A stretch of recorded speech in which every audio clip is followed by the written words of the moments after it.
I'm going to read chapter 4, but I'm going to demonstrate in real time um, the proper way to start chapter 4 is to go back to the intellectual technology,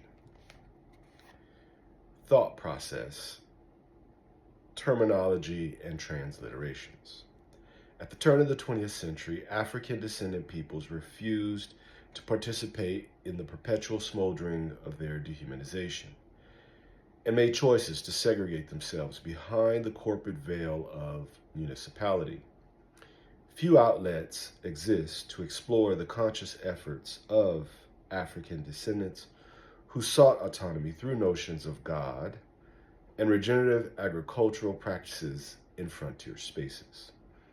If not distracted by the minstrel-like blackness, in popular media, consciously, one may find significance in Black sovereignty that extended beyond notions of a fragile freedom.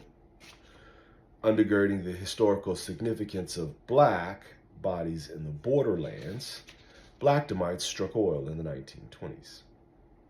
Finding Blackdom oil was significant because Blackdom ascended to Afrotopia.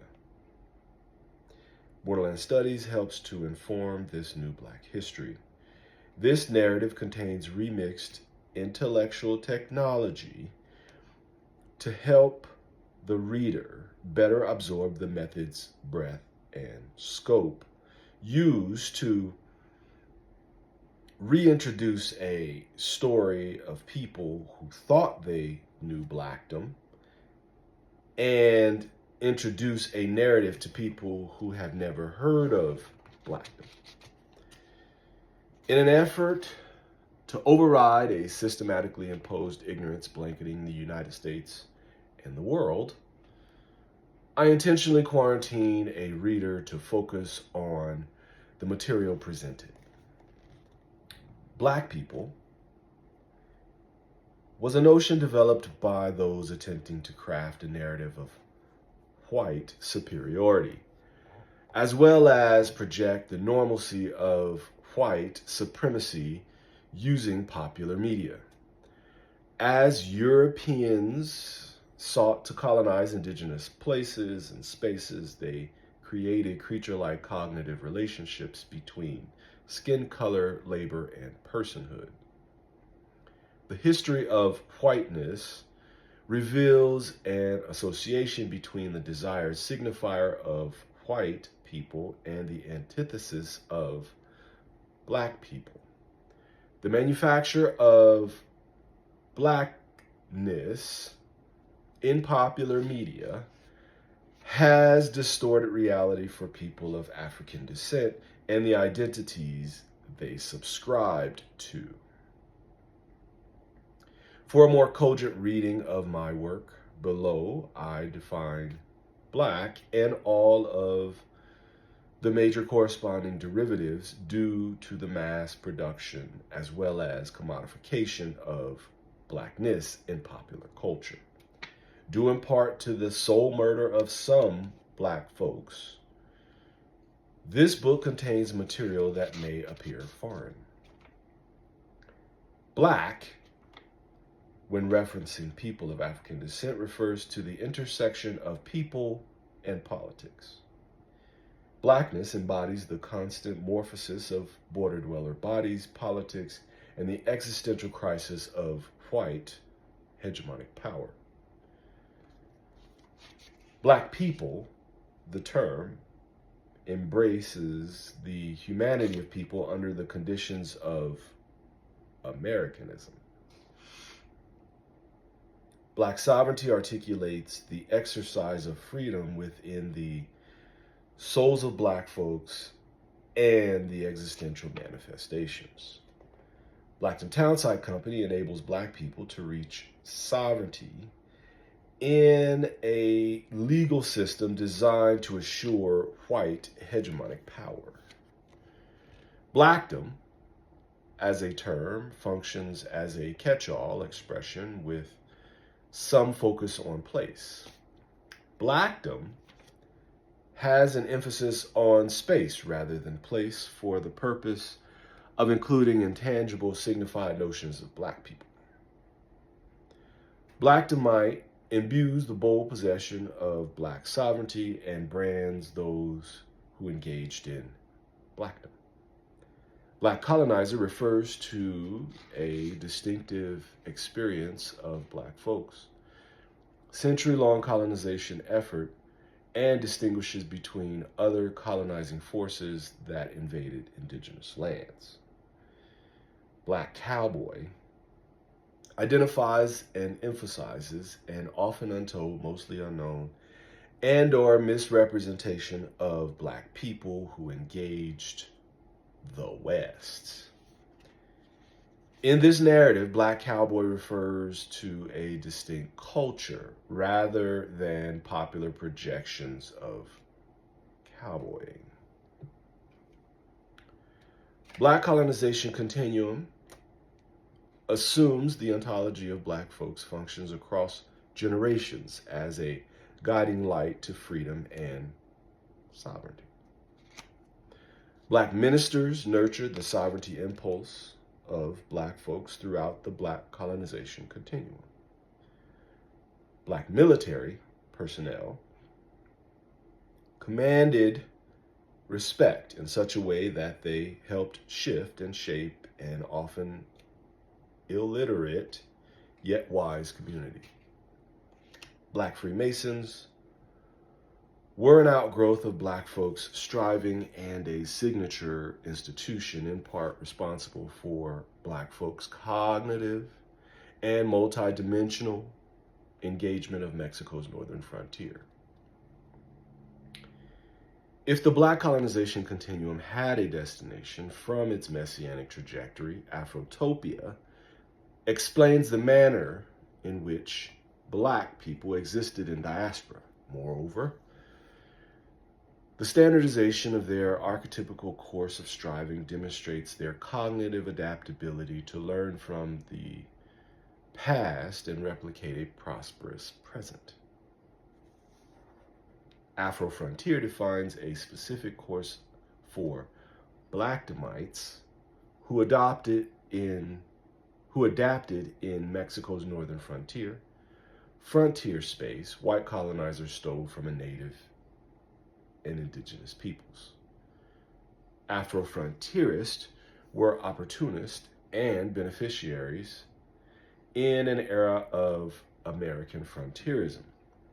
Blackdom was a microcosm of hegemonic society, separate but equal.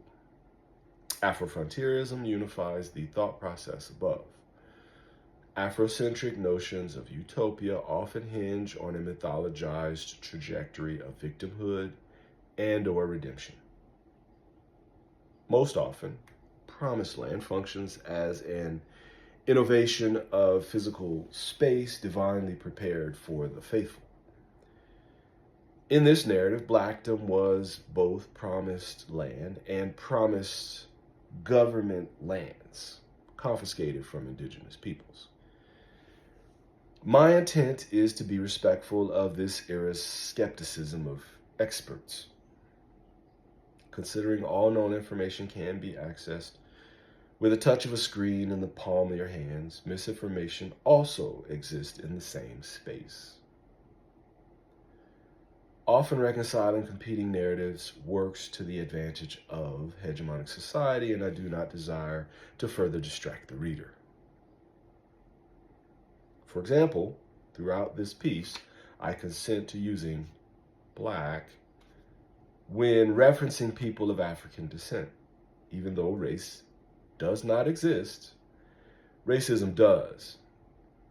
Although Black was a Europeanized bastardization of Africanity, through a refined process of struggle, Black people wrestled with the colonization, and we must do the same. Chapter 4, Afrotopia. Blackdom, Du Bois, and Descent into Afrotopia. The Afrotopia referred to in this chapter, the first of 3 parts, begins in a state of surrealism, influenced by the omnipresence of W.E.B. Du Bois's 1903 Souls of Black Folk, and a July 1920 letter written to him from Ruth Loomis Skeen, a white woman. She happened to live 20 miles south of Blackdom at the start of Blackdom's transition during the Harlem Renaissance. At the time, Du Bois was editor of the Crisis magazine, aimed at the betterment of black folks, as well as an outlet for the NAACP. Blackdom, an Afrotropic paradigm, was officially platted as a town in May 1920, and further matured as an investment that included oil royalties. Blackdom was a real place with a tangible means of expression that expounded on personally held notions of Afrotopia. Ontologically, Blackdomites exceeded the goals of Black liberation theology as well as Ethiopianism between 1903 and 1920. On the precipice of boom times during an age often referred to as the Roaring Twenties, Ruth Loomis Skeen's letter to Du Bois therefore functions as a testimonial of Blackdomites' successful articulation of Afrotopia, a tangible means of Black expression during a period of Black Renaissance. Employing Du Bois's work in a surrealistic conversation with Skeen's observation, this chapter details Blackdom's first decade while maintaining Blackdom's full trajectory, expressed in Skeen's letter. Blackdomites could not predict the weather or the events of the next day. It was inconceivable that they could foresee what would happen over the course of the first 2 decades, in part due to the miseducation of Black folks. We must enter Blackdom's Afrotopia behind the Du Boisian veil of Blackness. Knowing that Blackdomites had a belief that a good man's steps were ordered by God. In short, according to their belief system, provided one was willing to apply Christian as well as Masonic ideals and concepts to the collective experience of Blackdom, God would bless them for their faithful endurance. Without knowing the future, Blackdomites assumed success was inevitable after the trials and tragedy of desert homesteading, guaranteed by God's promise. In the borderlands, Blackdomites had faith in divine sovereignty that was sure to come. Blackdomites believed in a collective spiritual and daily toil. Ruth Skeen wrote to W.E.B. Du Bois in 1920. I've greatly enjoyed the sample copies of The Crisis, and if you will send me 2 or 3 copies of The Brownie Book, a literary magazine aimed at African American children, I will take them with the samples of The Crisis and visit a colored settlement near here and endeavor to secure subscriptions for your good magazine. There are not many colored people in this part of the state, although we have many Mexicans, and the race feeling against them is quite bitter. They are not allowed to enter a white barbershop, nor to eat in a white man's eating place. However, in the northern part of the state, they own a good deal of property and are well educated and hold positions of trust and honor. Our governor is a Spanish-born in Old Mexico.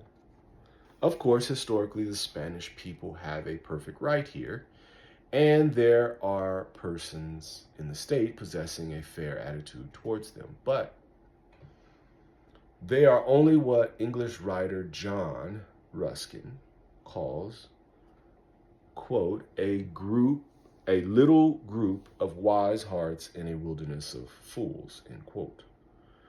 Near here is a settlement of Negroes, a little town called Blackdom, consisting of farmers who have wrenched every bit of good out of our bitter soil.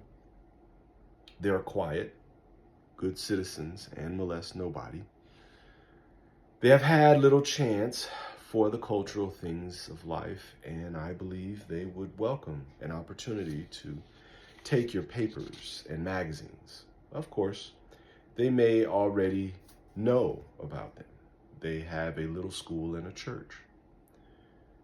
At any rate, I will be glad to go over in my car and take them the books.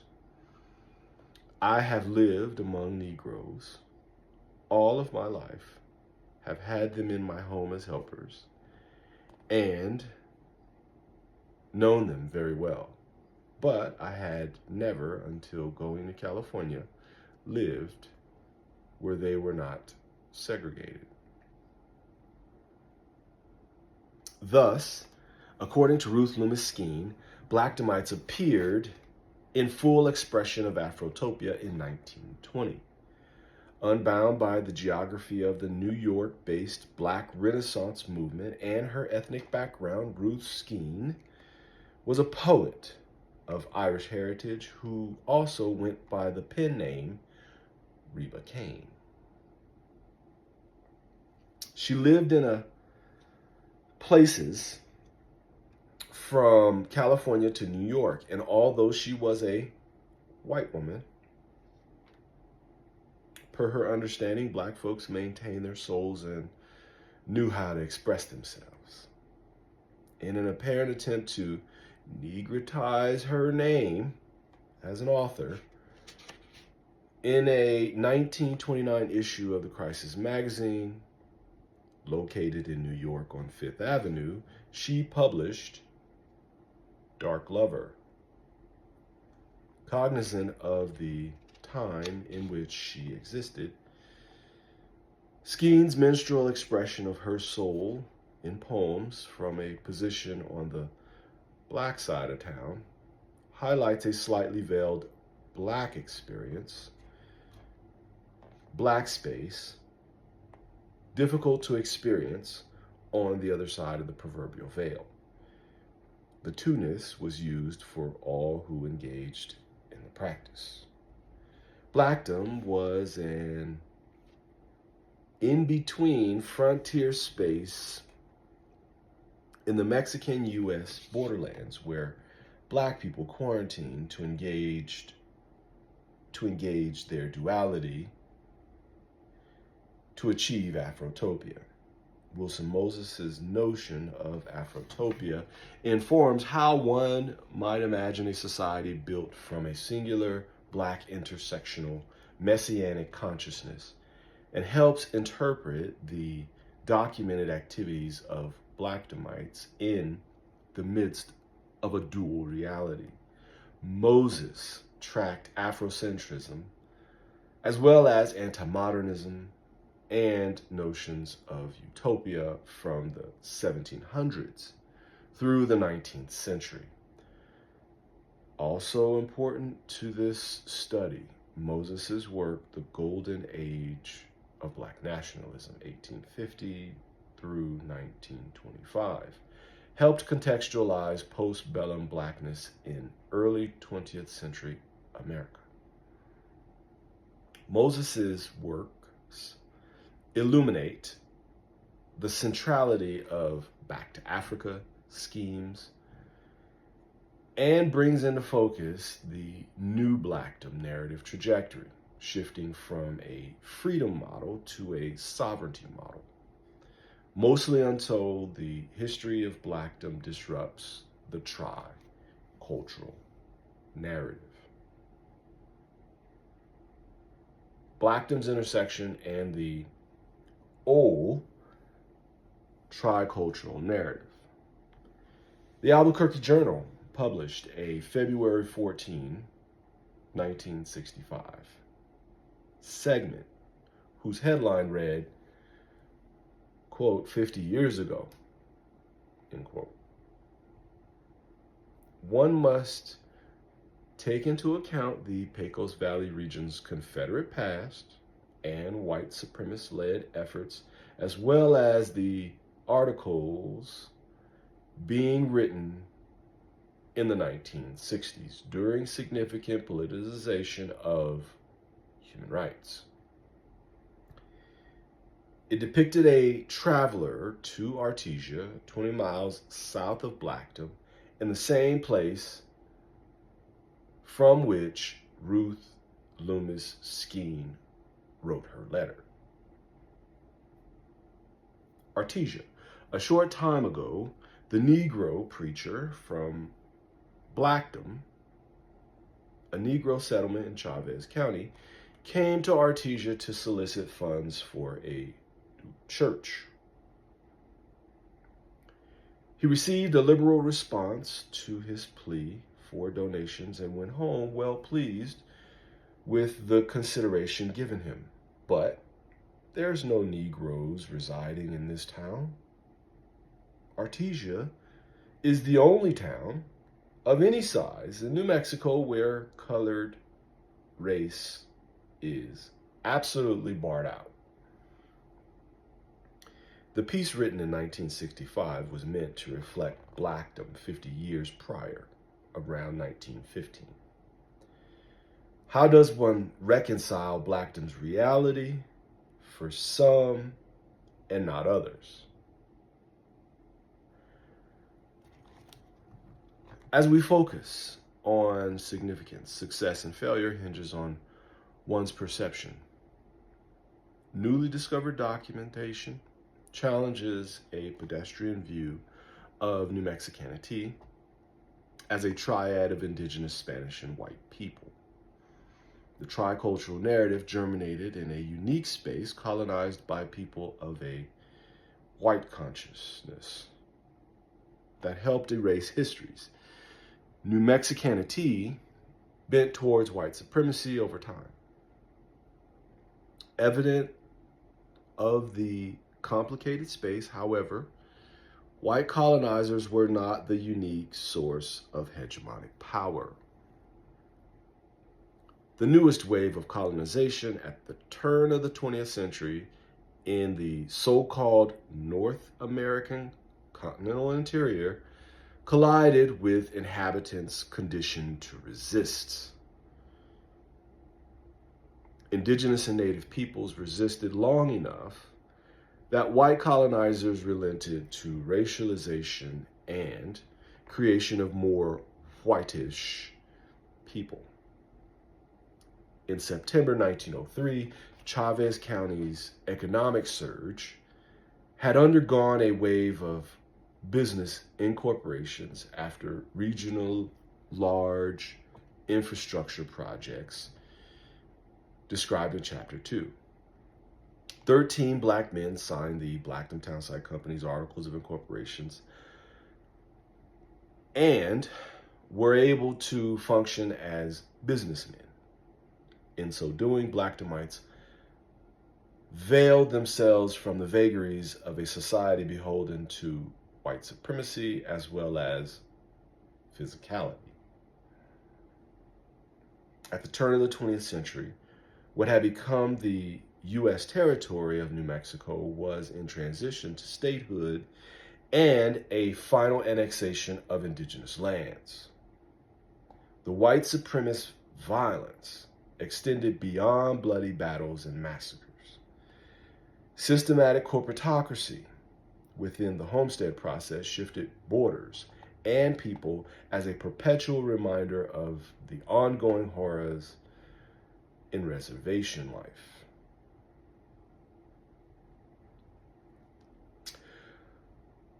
Hosting the prior Spanish colonizer, indigenous and native peoples had to endure a new wave of English-speaking colonizers and a new colonization system that had to expand to include their bodies in the underclasses. specifically the U.S. racialization process, to create new levels of whiteness from indigenous and native bodies provided social space for black ambitions to fully mature, separate but equal. African descendants, as they were, Blackdomites, colonized in the midst of a collision at the intersection of Mexico's northern frontier and the United States' western frontier. Black and other colonizer groups used homesteading to benefit from the displacement and dismantling of indigenous and native communities. In the case of black folks, New Mexico's statehood ensured increased impositions at the hands of people in Chavez County dominated by the white consciousness. The shift of power from federal to local jurisdiction in New Mexico was important in the Blackdom narrative as a black homesteader motivator. White people were occupied with transforming indigenous and native peoples into a racialized something close to whiteness, allowing black folks to exist as separate and equal under the law.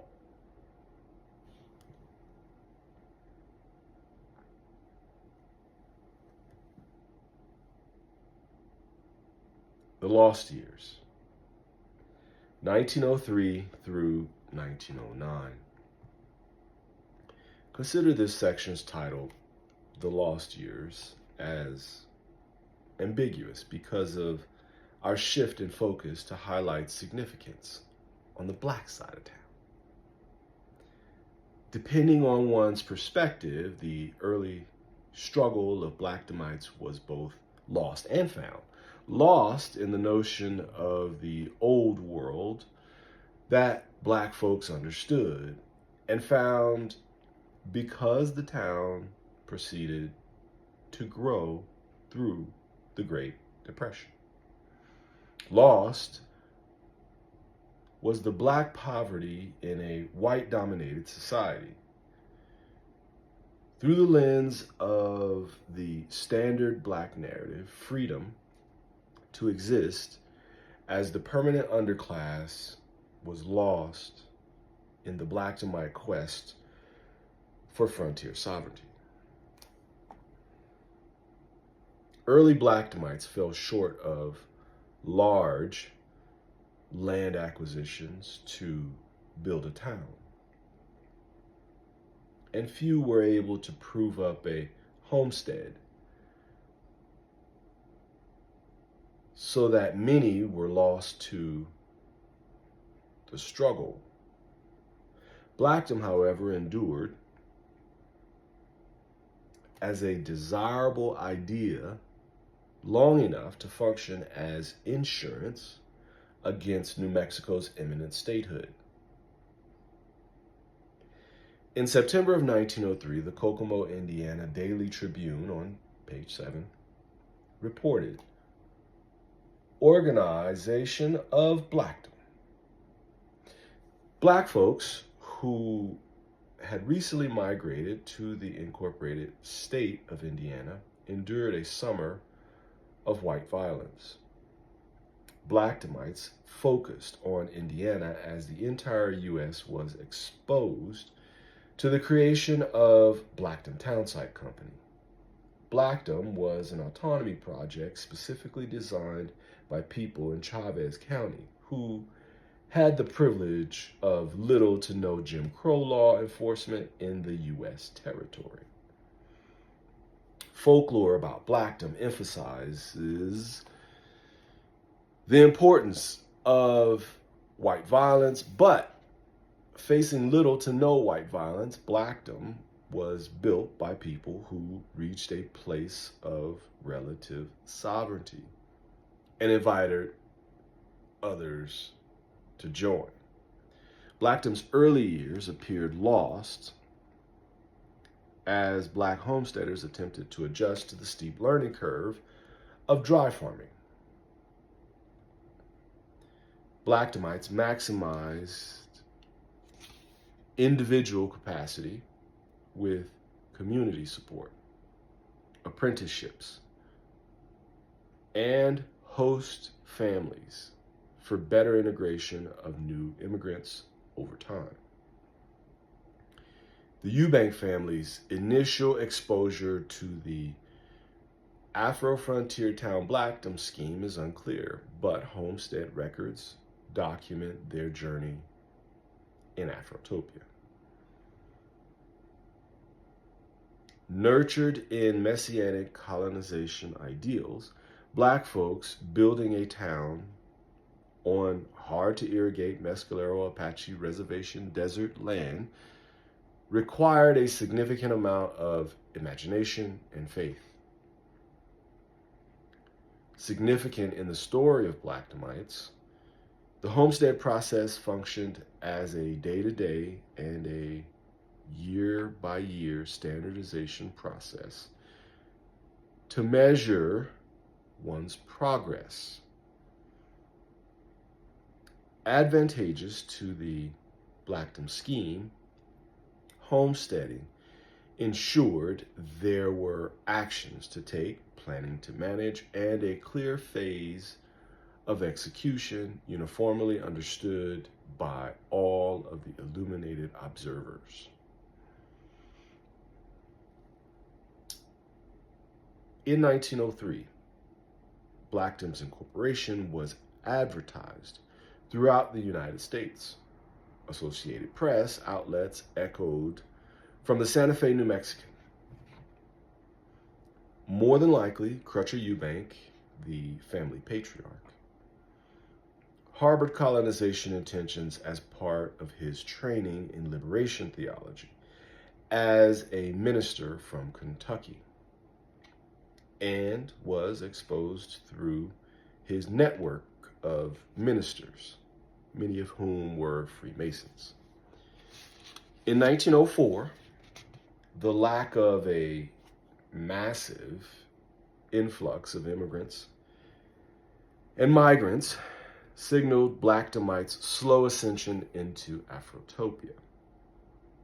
Credible in the minds of those with a similar consciousness, Blackdom maintained a dual reality and often contracted to only exist in the tangible world on paper, in signed, notarized, incorporated documents.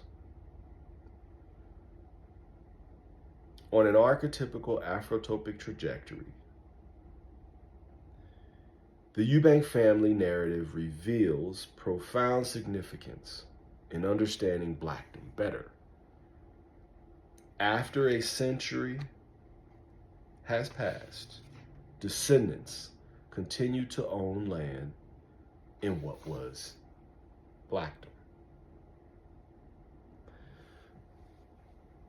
1904 May, Blackdom's reception. The Eubank family endured slavery and the failure of Reconstruction and found opportunity in the 1896 U.S. Supreme Court decision in Plessy. Black people were granted lawful separation from white people. In 1904, Crutcher Eubank's Afrotopic vision of separate and equal under the law was realized when the family immigrated across the Pecos River and into Chavez County. The Eubank family's black nationalism was born on a slave plantation. Over time, the black church defined a sovereignty provision in frontier territorial space. Blackdom's grand opening in May 1904 fell short of physical expectations. However, the significance of Blackdom, the idea, increased as a counter-hegemonic balance to ensure their future sovereignty. According to the Texas Hereford Reporter, under the headline, New Mexico to have near your town, Blackdom was set to open May 1st, 1904, at which time the promoters proposed to locate 10,000 Negroes. End quote. The Eubank family was a part of the first wave of black migrants to arrive in Chavez County for the purpose of building an all-black municipality. Frank, Ella, and the Boyer family became intimately acquainted with the Eubank family when the Boyers hosted them for a year. The Boyers homesteaded in Dexter, near the train station, where the Eubank family would have arrived. Significantly, they were all on the west side of the Pecos River, which signaled the end of Jim Crow laws in the region. 1904, Eubank family. 1905. 1905, Eubank family. Mostly influenced by the desire to engage the more popular notion of Blackdom, I wrote a 3,000-word essay that highlighted Blackdom's lost years, featuring the Eubank family.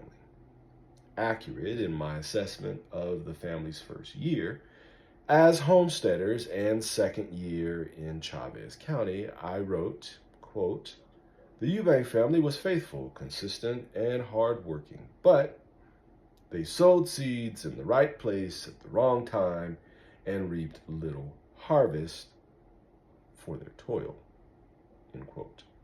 In the spring of 2021 issue of New Mexico State Department of Cultural Affairs, 107-year-old El Palacio magazine, I was preoccupied with establishing a basic narrative trajectory for people who were new to the idea of Afrotopia.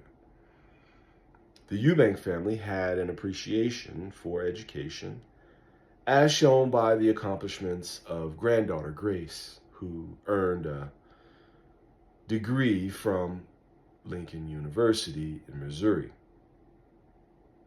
According to my original interpretation, the Eubank family embodied the era of loss.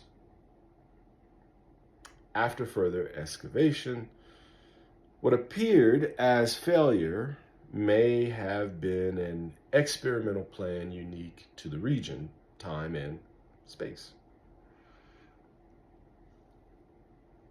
Blackdom was located 200 miles west of Lubbock, Texas. There, William Curry Holden published his study, Agriculture on the Spur Ranch at Texas Technological College, in 1932. Holden examined the experimental ranch, quote, located in Garza, Kent, Crosby, and Dickens County, that was owned and operated from 1885 to 1907 by a British syndicate with a home office in London. Holden's 1932 study focused on Northwest Texas. Holden's work reaffirmed the region's global agricultural economic potential as early as 1879. Removing the illusion of borders, Northwest Texas included eastern New Mexico, or Little Texas. During the Eubank family's experiment with Afrotopia, they also participated in regional experimental agricultural techniques. Only recently had I become aware of Blackdom's significance in the region's agricultural trajectory at the turn of the 20th century. I participated in an online discussion panel with Janice Donahue, archivist and community colonist, Jeannie Flores, coordinator of bilingual and Toasol teaching English and speaking of other languages, education at Eastern New Mexico University, and Maya Shamsuddin today, a Ph.D. student in biology at the University of New Mexico, who focused on how plants cope with environmental heterogeneity and a particular underlying mechanism, phenotypic plasticity, the ability for a single genotype to differentially express alternate phenotypes based on the environment. For the New Mexico Humanities Council Public Humanities program, Starting Conversations, we all presented our perspective on Blackdom's significance. Maya Allen's work, something's wrong there. Is this? Okay, that is a floating quote there. Sorry about that. I gotta mark that because it's wrong. So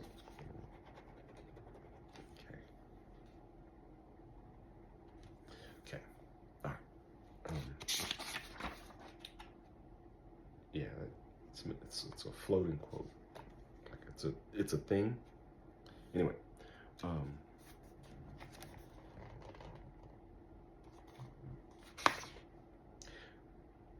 Maya Shamsuddin, Maya Allen in the book,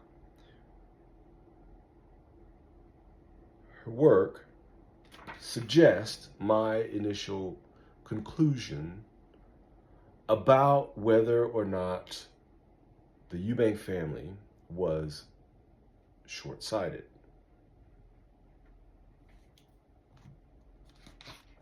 Maya Allen's work suggests my initial conclusion about whether or not the Eubank family was short-sighted. Okay, that's a weird phrasing. I'm just gonna have to get used to it. My simplistic notion of the Eubank family,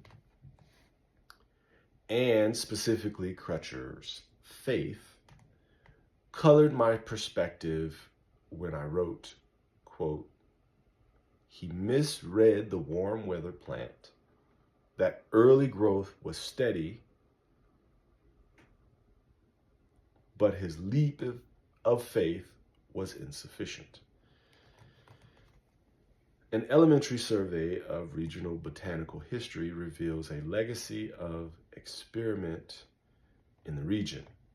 In a humble attempt to reintroduce the Eubank family, in this Afrotopic narrative, I return to their use of Kaffir corn.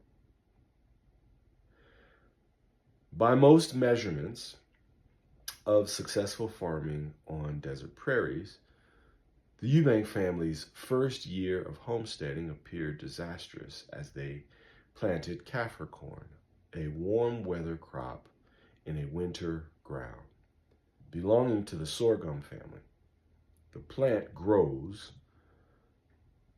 to between 5 to 7 feet and was a native crop from South Africa. Kaffir corn was an experimental foreign crop for the region. The Eubank family, therefore, was a part of the region's period of agricultural experimentation. In migrating from Kentucky into the Afro-frontier space of Blackdom, the Eubank family joined other Blackdomites in an unincorporated agricultural community inspired by the notion of Blackdom articulated in Blackdom Townsite Company's Articles of Incorporation. Crutcher Eubank began the family homestead patent on October 9, 1906. The Eubank family was hardworking and in their first year focused on producing seeds of the experimental Kaffir corn. In all likelihood, the Eubank family harvested an exponential number of seeds relative to what they planted. The value created by the seed production, seed production had the potential to reap enormous reward for the startup homestead. Experiments proved that if a sufficient stand was secure in the first planting in a cold winter ground, significantly more cultivation was needed, and if sown in a warm ground. Okay, I'm losing my capacity. I think I'm hungry, but I'm going to finish this hour, though. Instead, they chose the struggle for sovereignty that rested on seed production. In their first year as homesteaders, Crutcher systematically submitted to the Blackdomite pattern of leaving one's family to raise capital working as a laborer on nearby homesteads or in nearby cities to subsist during the time of the agricultural experiments, possibly in the bartering economy that developed. Blackdomites were eager to help the Eubank family through their early years in New Mexico's southern frontier. I'm hungry. Should I keep going? Let me see. Yeah, I'm going to keep going. 1906, the Boyer, Eubank, Ragsdale, and Hagerman families.